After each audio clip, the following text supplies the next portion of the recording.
අයිබෝවන් යාළුවනේ අපි අද බලන්න යන්නේ අද වෙබ් සීරීස් එකක් පිළිබඳවයි. මේ සීරීස් එක නම තමයි Stranger Things. මේකේ පළවෙනි එපිසෝඩ් එක ආවේ 2016 වසරේ.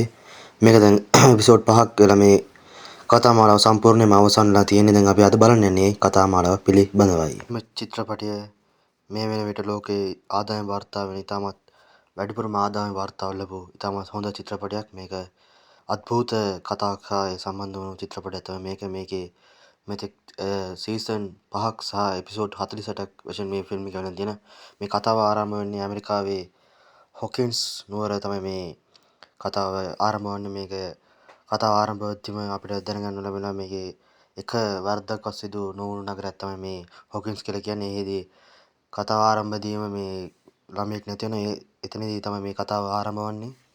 මේ චිත්‍රපටය මේ වෙන විට ලෝකේ ආදායම් වාර්තා වෙන ඉතාමත් වැඩිපුරම ආදායම් වාර්තාව ලැබූ ඉතාමත් හොඳ චිත්‍රපටයක්. මේක අద్භූත කතාවක් හා සම්බන්ධ වුණු චිත්‍රපටයක් තමයි මේකේ මෙතෙක් සීසන් 5ක් සහ එපිසෝඩ් 48ක් වශයෙන් මේ ෆිල්ම් එක වෙන තියෙන.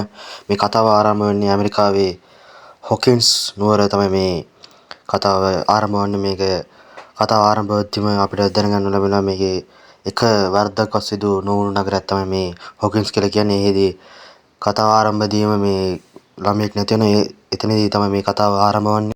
මෙම චිත්‍රපටයේ සිටින ප්‍රධාන චරිත ගැන බැලුවොත් විල්, ඩස්ටින්, ලූකස් මයින්. මේ චිත්‍රපටයේ ආරම්භයේදීම චිත්‍රපටයේ විල් නැති වෙලා යන ඌ නැතිවීම සමග තමයි මේ කතා මාලාව ආරම්භ වන්නේ. එතකොට පොලිස් නිලධාරියා ඌ සොයා විමර්ශන ආරම්භ කරනවා.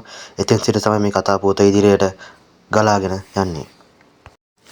මේ කතා මාලාව එක පැත්තක ගමන් කරන තියේදී ඒ හොකින්ස් වල තවත් විද්‍යාගාරයක් තියෙනවා. ඒ ඇස්සේ තමත් අద్භූත දේවල් සිදුවන විද්‍යාගාරයක්. ඒකෙදී මේ වෛද්‍යවරු කණ්ඩායමක් එකතු වෙලා එක පොඩි පරීක්ෂණයක් සූදානම් කරනවා. ඒ පරීක්ෂණයේදී උන් ළමයි ගෙනලා එක පරීක්ෂණ කරලා උන්ට එක ශක්තියක් උපදවන්න මේ විද්‍යාගාරය තුළ උන් කටයුතු කරනවා.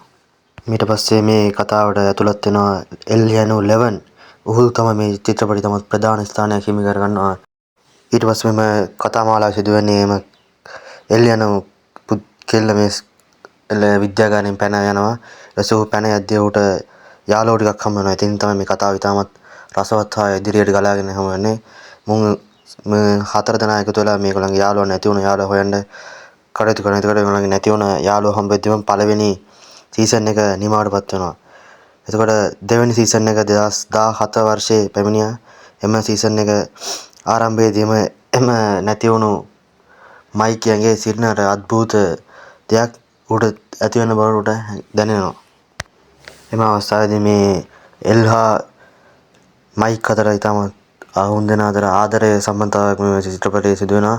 එහෙම ගලාගෙන යද්දී මේ පළවෙනි සීසන් එකේදී මේ 11 නැති වෙලා යනවා වගේ පෙන්වනවා. ඊට පස්සේ දෙවෙනි සීසන් එකේදී ඌ ආයෙත් පැමිණෙනවා. ඌ එතකන් සිටින්නේ පොලිස් නිලධාරියාගේ නිවසේදී. එතකොට නැවතත් ඌ හම්බුනාට පස්සේ මේ චිත්‍රපටය ඉදිරියට යනවා.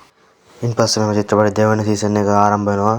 පළවෙනි සීසන් එක අවසානයේදී විල් හම්බ වෙනවා තමයි මම ඔයාලට සඳහන් කර තිබේ. දෙවෙනි සීසන් එකේදී ඌගේ ඇඟ ඇතුලේ අමානුෂික ශක්තියක් ඇති බව විල් හොයා හඳුනා ගන්නවා. ඊට පස්සේ ඌ ඒක ගද්දී ඒක අම්මා ආදී ඌ ඒක නොකිය සිටිනවා. එම අවස්ථාවේදී අම්මාට මේ පිළිබඳ සැකයක් ඇති වෙලා ඌගෙන් අසනවා. ඒකට තමයි පවසන්නේ මගේ ඇඟේ මට 아무තු දේවල් සිදු වෙන පිළිබඳව ඌ අම්මට සඳහන් කරනවා. එතන ඉහාට තමයි මේ දෙවෙනි සීසන් එකේ ඉදිරි එපිසෝඩ් ටික හඹාගෙන යන්නේ. මේ දෙවෙනි සීසන් එක ආරම්භ වෙද්දී මේ චිත්‍රපටයට තවත් එක් පුද්ගලයෙක් එක්තන එයාගේ නම තමයි මෑඩ් මැක්ස්. ඔහු මැක්ස් යනුවෙන් සඳහන් කරනවා. මෙම එපිසෝඩ් එකේ ඌට අයියා කෙනෙක් සිටිනවා. ඌ ඉතාමත් දරුණු භයානක පුද්ගලයෙක් බවටත් මේ ෆිල්ම් එකේ සඳහන් කරලා තියෙනවා. ඊට පස්සේ විල්ට මේ 아무තු මේ දේවල් එක දේවල් ඌට පේන්න ගන්නවා. ඌ ඒවා ඇඳලා ඔහුගේ අම්මට පෙන්වන්න හදනවා. ඊට අම්මත් ඒක තේරුම් කරගෙන ඒ පිළිබඳ හොයන්න පටන් ගන්නවා. එතනින් එහාට තමයි මේ දෙවෙනි සීසන් එක යන්නේ. එතකොට ඌට මොනවාරි ප්‍රශ්න තියෙනවා. ඌ පොලිස් නිලධාරියා සඳහන් කරලා ඔක්කොම හොයන්න යනවා. ඒතර ඔය දවසක් මේ සුපිරි බැලන්ස් එකකට ගිහින් භාණ්ඩ මිලදී ගැනීමේදී ඉන්පසු ඒ පිළිබඳ පොලිස් නිලධාරියා මෙම පරීක්ෂණ සිදු කරන්න යනවා. එමෙස හොකින්ස් වල සියලුම වගකීම් හා වග කටයුතු විනාශ වෙලා ඇති බව මේ සියලු දේවල් සිදුවන්නේ අద్භූත සිදුවීම් සමග මේ දේවල් සිදුවන්නේ. ඔහු මේ පරීක්ෂණ කරද්දී අපිට තව දෙයක් දැනගන්න පුළුවන් වෙනවා. නැති වුණු එල් සිටින්නේ ජිම් හොපර් ගාව පිළිබඳ. ඒ පිළිබඳ අපි දැනගන්න යද්දී මේ කතා මාලාවේ ඉදිරි කොටස් එහෙම අපිට නැති හම්බ වෙනවා. මම ඔයගොල්ලන්ගෙන් මේ ඉතිරි කොටසින් හම්බ වෙනතුරු මම මේ වීඩියෝ එක සමු ගන්නවා. අපේ YouTube channel එක subscribe කරලා bell icon එක click කරලා තියාගන්න. Stranger Things part 2 එක බැලීමට නම්